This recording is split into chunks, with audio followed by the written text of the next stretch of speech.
दुनिया का 7वां अजूबा ताजमहल आगरा में है और आगरा एक ऐसी धरती है जहां साहित्यकार, कवि और कई मशहूर शायर पैदा हुए।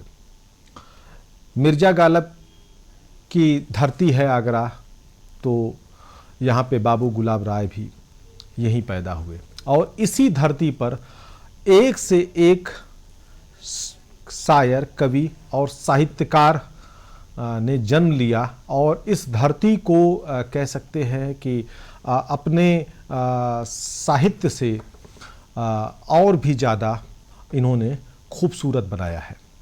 तो आज हम जिस विषय पे बात करने जा रहे हैं और जिस व्यक्ति की बात करने जा रहे हैं वो हमारे लिए खास है।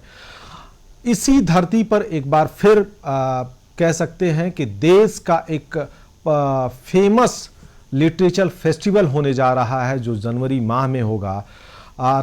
जयपुर के लिटरेचर फेस्टिवल के बारे में तो आपने सुना होगा, लेकिन ताज लिटरेचर फेस्टिवल भी इस धरती से जुड़ा हुआ है। अब इस ताज लिटरेचर फेस्टिवल का एक नया एडिशन होने जा रहा है। तो आज हम जिस शख्स से जुड़ने जा रहे हैं उनका नाम है पुनीत वशिष्ठ।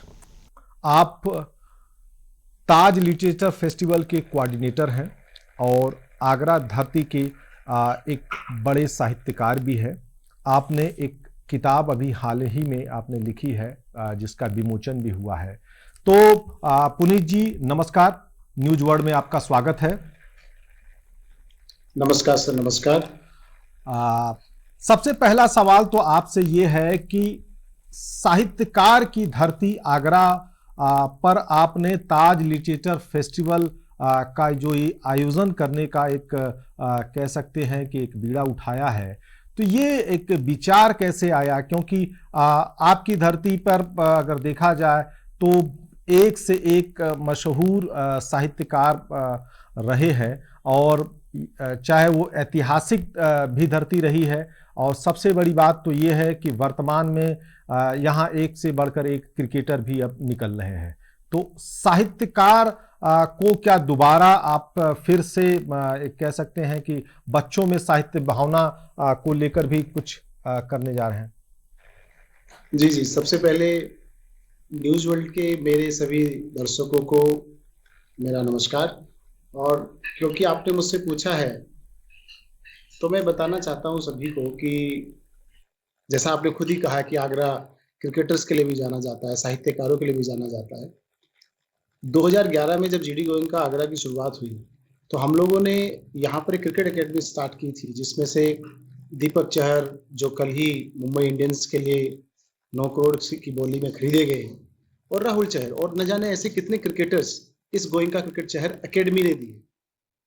उस बात को अब 12-13 साल हो चुके हैं, तो हमने एक नई सोच के साथ, आपने बिल्कुल सही कहा कि जयपुर में जो लिटरेचर फेस्ट होता है वो वास्तव में हम सबके लिए सम्मान का विषय है।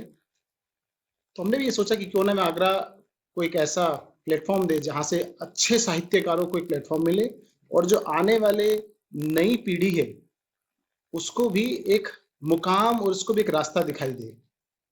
तो हमारा मकसद वही है, जैसे क्रिकेट को बढ़ाया, अंतर्राष्ट्रीय क्रिकेटर उसमें से निकले।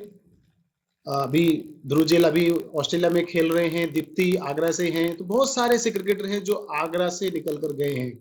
आने वाले समय में आप देखेंगे कि अंतर्राष्ट्रीय मंचों पर उनका प्रतिनिधित्व करने वाले, उनको रिप्रेजेंट करने वाले जो लोग बहुत सारे जो होंगे वो आगरा से होंगे। ऐसी सोच हमारी है। तो ये जो ताज लिटरेचर फेस्ट होगा, ये कितने दिनों का आयोजन है? और सबसे बड़ी चीज ये है कि क्या इसमें जो साहित्यकार भाग ले रहे हैं वो देश के कोने कोने से आ रहे होंगे, तो उनका भी एक थोड़ा सा परिचय दें। सबसे पहले मैं ये देखना था कि कुछ ऐसे लोग आए जिनका भारतीय मानचित्र पर बड़ा नाम है। सबसे पहले अन्नू कपूर जी ने हमें, जो बॉलीवुड में बहुत बड़े कलाकार भी हैं और साहित्य से जुड़े रहते हैं, उन्होंने हमें आशीर्वाद दिया। वो इसमें एक तरीके से ब्रांड एम्बेसडर भी इस प्रोग्राम के वो हैं। और उसके बाद आज तक के मैनेजिंग एडिटर, हिंदुस्तान के मैनेजिंग एडिटर, मैं अगर उनके नाम बताना चाहूँ तो आज तक से जो हमारे संजीव पालीवाल जी हैं, हिंदुस्तान से श्री प्रताप सोमवंशी जी हैं, एमडी है हिंदुस्तान के, और जी न्यूज के जो कंसल्टिंग एडिटर है अनुराग मुस्कान जी, उनके अलावा सूचना आयुक्त डॉक्टर वीरेंद्र प्रताप जो उत्तर प्रदेश गवर्नमेंट में सूचना आयुक्त हैं, इनके अलावा 50 से 60 ऐसे सेलिब्रिटीज हैं जिन्होंने साहित्य को लेकर देश में और विदेश में मंचों पर अपने देश का नाम रोशन किया है। तो 11-12 जनवरी को इन 2 दिनों में आगरा के अंदर फिर से वो मंच सजेगा, और एक ऐसा मंच होगा जहां पर एक तो ये जो बड़े नाम मैंने जो लिए ये तो अपने काव्य पाठ और साहित्यिक चर्चा करेंगे ही, जो नई पीढ़ी आ रही है आगरा और पूरे प्रदेश और दूसरे प्रदेशों से, उनको भी एक नया रास्ता दिखाई देगा, और वो भी यहाँ से सीख कर, क्योंकि आज का जो समय है सोशल मीडिया का है। बीइंग ए स्कूल, मैं जीडी गोयनका स्कूल का प्रिंसिपल भी हूँ, तो हमारा ये फर्ज बनता है, और ये एनईपी भी कहती है कि शिक्षा में आर्ट इंटीग्रेशन होना चाहिए, परफॉर्मिंग आर्ट उसका हिस्सा होना चाहिए। तो साहित्य एक उस शिक्षा का एक अभिन्न अंग बन गया है। तो प्रिंसिपल होने के नाते हमने ये तय किया है कि स्कूलों के बच्चों को भी हम इसे प्रोत्साहित करेंगे, और जो नए लेखक हैं आगरा और आसपास के जिलों के, उनको बुलाएंगे और उनको सम्मानित करेंगे, जिससे ये जो यंग लेखक हैं, यंग साहित्यकार हैं, इनको बड़े कलमकारों के साथ बैठने का मौका मिलेगा, उनसे रूबरू होने का मौका मिलेगा, और कहीं ना कहीं ये उनके लिए एक रास्ता भी तैयार करेंगे। जी, तो आपका एक बहुत अच्छा प्रयास है। आपने जैसा कि बताया कि इसमें जो बाल साहित्यकार हैं उनको भी आप प्रमोट करेंगे। आप ही की एक आगरा की ही एक बाल साहित्यकार के रूप में इसका वंसल का भी नाम है, जिसको अभी पिछले दिनों मुख्यमंत्री ने भी सम्मानित किया। तो इस तरह के जो बाल साहित्यकार है, क्योंकि आज अगर देखा जाए तो बच्चों में खास तौर से साहित्य के प्रति उस तरह की रुचि नहीं रह गई है। सोशल मीडिया के जमाने में ज्यादा समय रील्स देखने में या इस तरह की अगर देखा जाए तो फालतू वीडियोस देखने में अपना समय जाया करते हैं। तो साहित्य में कहीं न कहीं कम रुचि है। तो क्या लगता है कि इस फेस्टिवल से उनको भी एक दिशा और दशा मिलेगी? ये बड़ा प्रश्न आपने पूछा है अभी, और आसान नहीं है जब सोशल मीडिया का जमाना हो और उसमें हम सब लोग साहित्य की बात करें।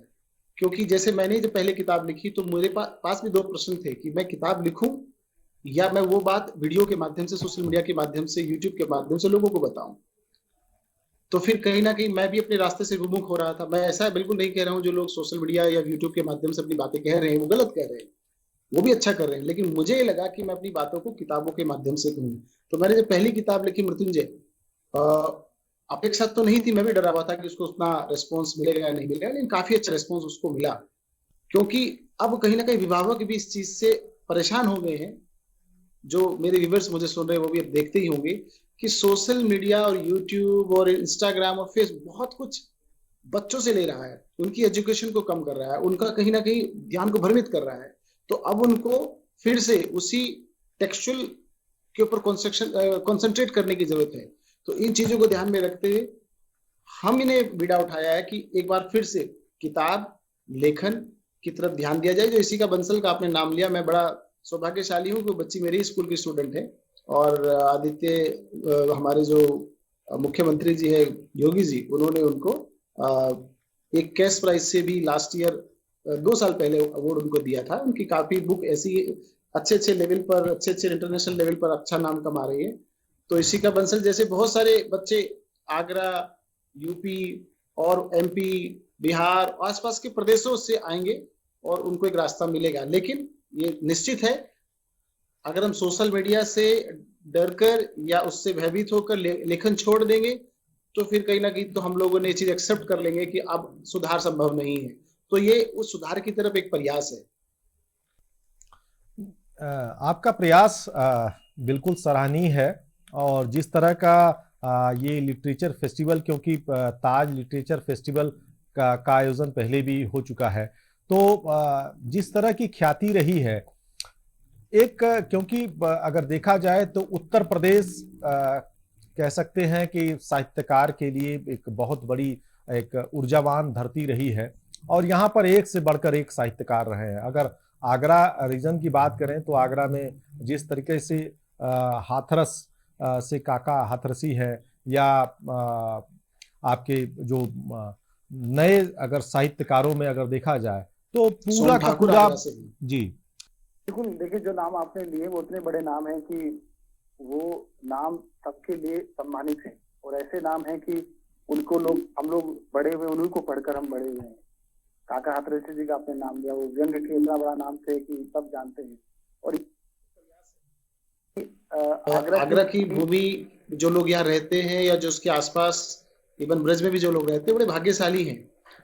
तो कहीं ना कहीं इसका फायदा इस मंच को मिलेगा और उस मंच की वजह से जो अलग अलग साहित्यकार और कलमकार जो कुछ अलग करना चाहते हैं, कुछ अपना विदेशों में या देश में जाकर के अपना नाम कमाना चाहते हैं, तो उनके लिए एक अलग नया प्लेटफॉर्म तैयार होगा। और ये प्रक्रिया, ये शुरुआत मात्र नहीं है, क्योंकि बीइंग ए स्कूल हम इसको एक ऐसा मंच बनाएंगे स्कूल की तरह से बच्चों को, और जो नए कलमकार हैं चाहे वो किसी एज ग्रुप के भी हो, सपोज करिए वेटरन कैटेगरी में भी कुछ लोग ऐसे हैं जो 30s में जाने के बाद, 40s में जाने के बाद, या प्रोफेशन में जैसे बहुत सारे इसमें IAS लोग हैं जो प्रेजेंट में एडमिनिस्ट्रेटिव जॉब्स कर रहे हैं, PCS अधिकारी हैं, और वो लोग भी इसका हिस्सा हैं कि ठीक है काम करते करते उस समय उनको मौका नहीं लगा, लेकिन अब उनसे फिर साहित्य की उनका मन किया और साहित्य की चर्चा करना चाहते हैं, साहित्य जुड़ना चाहते हैं।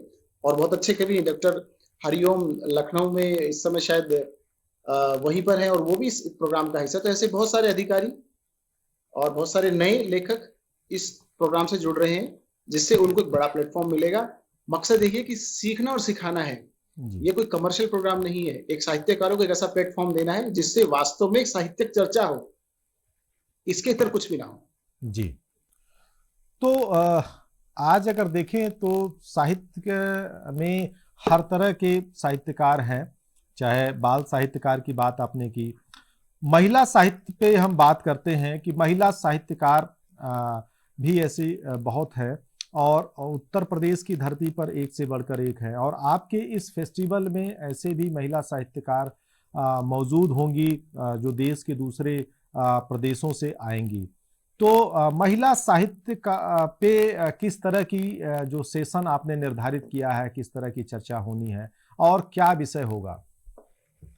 देखिए, मुझे बताते बड़ी खुशी हो रही है कि इस पूरे आयोजन में 70% से ज्यादा महिला साहित्यकार आ रहे हैं।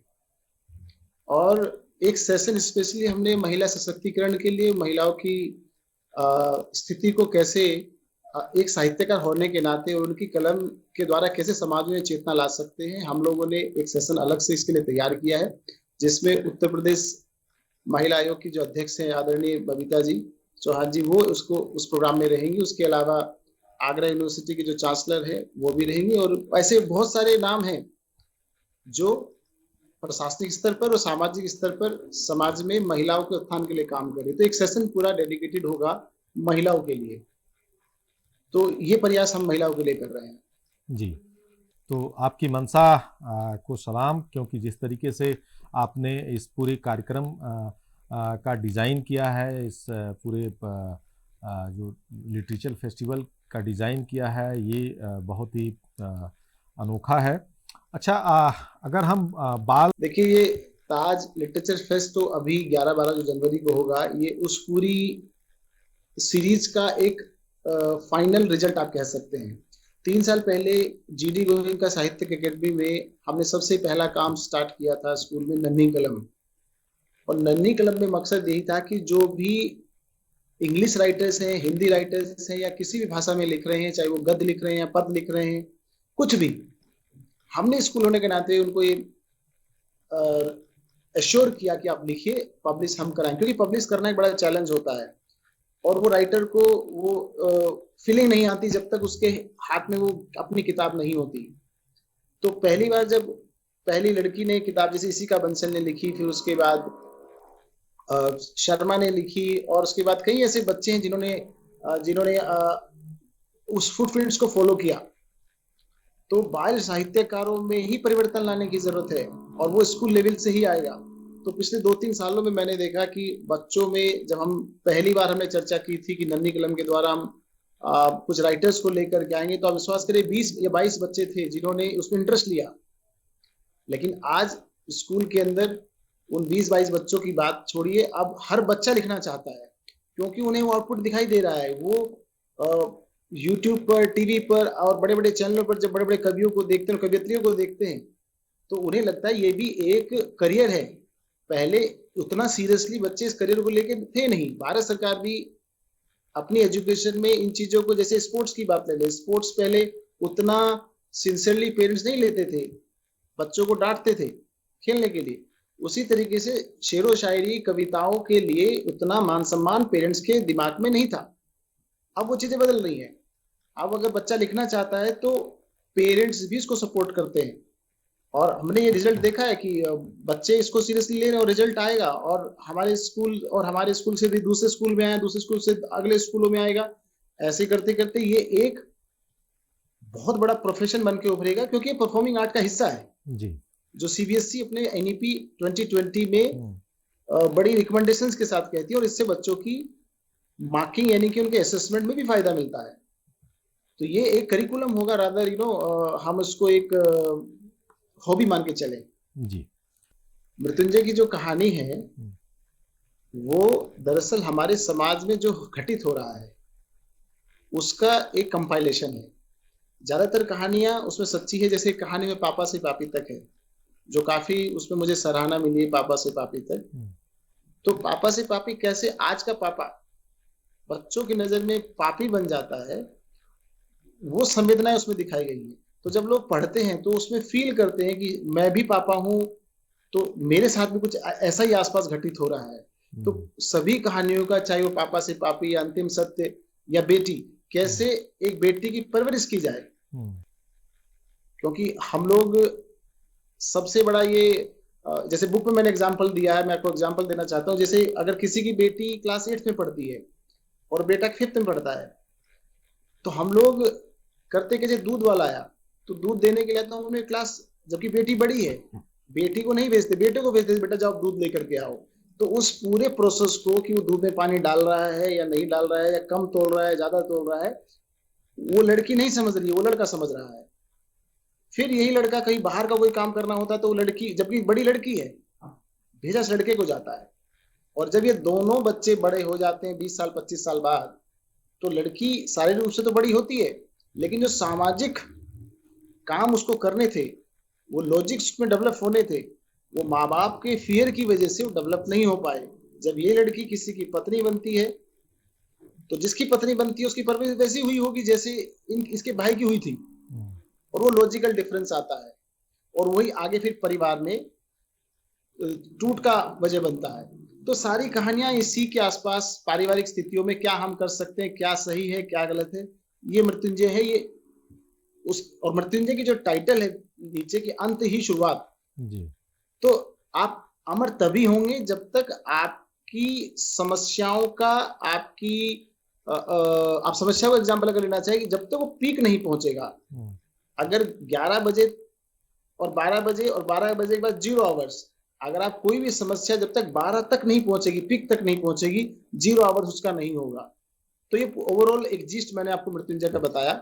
वैसे तो मैं अभी सभी जितने भी लोग मुझे सुन रहे हैं, मैं आप सबसे कहूंगा कि आप उसको पढ़िए, और कहीं ना कहीं आपको एक अच्छा मैसेज इस बुक से मिलेगा। आप कुछ कह रहे थे सर? अच्छा, बहुत से ऐसे भी इसमें ऐसे साहित्यकार हैं जो कह सकते हैं कि बड़े अधिकारी हैं। आपने अभी चर्चा भी की थी कि नहीं, अधिकारी के रूप में भी रहे हैं, और उस दौरान में उन्होंने बहुत कुछ देखा, समझा, और फिर उसको अपने कलम के माध्यम से उसको कलमबद्ध किया। तो यहाँ वो भी आ रहे हैं, और कैसा उनका मंचन होगा, कैसा उनका मंच होगा, और क्या एक उस प्रोग्राम की रूपरेखा होगी? बिल्कुल आपने सही कहा। बहुत ऐसे हमारे प्रशासनिक अधिकारी हैं जो अपने कॉलेज लाइफ में लिखना चाहते थे, लेकिन फिर जब वो अधिकारी बन गए, काम का प्रेशर हुआ, और वो फिर उस काम से विमुख हो गए। फिर से उनको, क्योंकि हॉबी था, उनका इंटरेस्ट था, वो उनके अंदर टैलेंट था, और उन्होंने फिर से लिखना शुरू किया, मंचों पर जाना शुरू किया। और ऐसे बहुत सारे अधिकारी आप भी जानते हैं। तो उनके लिए भी ये एक मंच, मैं ये तो नहीं कहूँगा वरदान है, बट एक और ऐसा मंच है जहां पर वो अपने आप को प्रखरता के साथ प्रेजेंट कर सकते हैं। तो बड़ा उत्साह है उन सभी लोगों में। और मैं आपके सभी दर्शकों को ये बात बताना चाहता हूं कि इस पूरे आयोजन में जब से हमने अनाउंस किया है, हमने 5 दिन पहले ही अपना ऑफिशियल लेटर जारी किया है कि हाउसफुल हो चुका है। हम लोगों के पास स्पेस नहीं है किसी भी अब नए कलमकार या साहित्यकार के लिए जो इस प्रोग्राम का हिस्सा बन सके। लेकिन हम जरूर उन सभी कलमकारों से, साहित्यकारों से ये विनम्र निवेदन कर रहे हैं कि अगले वर्ष जब ये फिर से, बिकॉज हर साल ये आयोजन होना है, उनको हम सम्मिलित करेंगे। और जो उत्साह देखने को मिला, हमें भी इससे बड़ा मोटिवेशन मिल रहा है, क्योंकि हमारी मंशा बिल्कुल सिंपल है। हम इस मंच के माध्यम से केवल और केवल साहित्यकारों को मंच देना चाहते हैं। इसमें कहीं कोई किसी भी तरह का कोई मॉनेटरी का बेनिफिट या कोई किसी तरह का कोई दूसरा एंगल इसमें नहीं है। मात्र जैसे क्रिकेट एकेडमी से विशुद्ध रूप से क्रिकेटर्स यहाँ आगरा से इस एकेडमी से निकले हैं, चाहे गर्ल्स की बात करें, बॉयज की बात करें, अभी यूपी में अंडर-19 की जो कैप्टन है रमा कुशवाहा, वो भी जीडी गोइंग का क्रिकेट एकेडमी की ही बेटी है, और ऐसे बहुत सारे बच्चे। तो मकसद यही है कि उन लोगों को, जिन लोगों को कभी अपने समय में अपनी प्रशासनिक जिम्मेदारियों की वजह से मंच नहीं मिल पाया, ये उनके लिए एक मंच है। जो ऑलरेडी बहुत बड़े साहित्यकार हैं, जैसे अन्नू कपूर जी का मैंने नाम लिया, बॉलीवुड के जाने माने एक्टर और सारेगामापा के एंकर रहे हो, उनके बारे में आप कितना भी कह लीजिए कम है।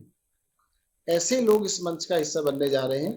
तो मुझे लगता है कि ये एक बड़ा आयोजन होगा और विशुद्ध रूप से केवल साहित्यकारों के लिए होगा, जिससे अगले वर्ष, जैसे इस बार हाउसफुल है शो अभी भी, जबकि अभी इसमें काफी समय बचा है, 11-12 जनवरी काफी दूर है जी। हम उसकी तैयारी में लगे हुए हैं। और मैं विश्वास के साथ सभी अपने दर्शकों को बताना चाहता हूं कि आप भी इस आयोजन का हिस्सा बनिए। और अगर आप में कहीं भी साहित्य को लेकर जरा भी इंटरेस्ट है तो हमें कांटेक्ट करिए। हम कहीं ना कहीं किसी न किसी रूप में आपको, अगर इस वर्ष नहीं तो अगले वर्ष जरूर हिस्सा बनाएंगे आपको। जी। तो इसमें एक चीज और भी है कि आजकल क्या है कि बहुत से ऐसे साहित्यकार भी हैं जो अपनी कह सकते हैं कि व्यक्तिगत उपस्थिति के बजाय आजकल डिजिटल उपस्थिति या डिजिटल के माध्यम से भी अपने साहित्यकार के होने का एहसास दिला रहे हैं। क्योंकि बहुत सारी ऐसी चीज़ें हमें फेसबुक या दूसरे माध्यमों से हमें मिलती है कि एक से बढ़कर एक ऐसे साहित्यकार हैं और जिनकी जो कविताएं हैं, चाहे उनका जो कहीं न कहीं वो चर्चा में हैं, और कभी कभी ऐसी चीज़ें भी हमें चाहे वो इंस्टा पे भी मिल जाती हैं कि जिसकी चर्चा होना और जो ट्रोल होती हैं तो हम तक आती हैं और फिर हम देखते हैं कि नहीं, इस तरह की चीज़ें हैं। तो क्या ऐसा भी कोई आपने स्टेशन रखा है या इस तरह की भी चर्चा होगी उस पर? नहीं, जैसे इसमें आजकल का जो साहित्यकार है वो साहित्यकार बना ही यूट्यूब में है और इंस्टाग्राम में है, क्योंकि उससे उनको अपने जो कंटेंट है उसके अकॉर्डिंग व्यूवर्स मिल रहे हैं। ऐसे बहुत सारे साहित्यकार इसमें आ रहे हैं। मैं अभी एक नाम लेना चाहूंगा, सपना मूलचंदानी, और भी बहुत सारे ऐसे नाम है जो केवल और केवल सोशल मीडिया की वजह से इतने बड़े लेवल तक पहुंच गए। वायरल उनकी शायरीज और उनकी कविताएं होती है और लोग उनको सुनना चाहते हैं, उनको देखना चाहते हैं, क्योंकि अभी तक उन्होंने उनको सोशल मीडिया के माध्यम से ही सुना है।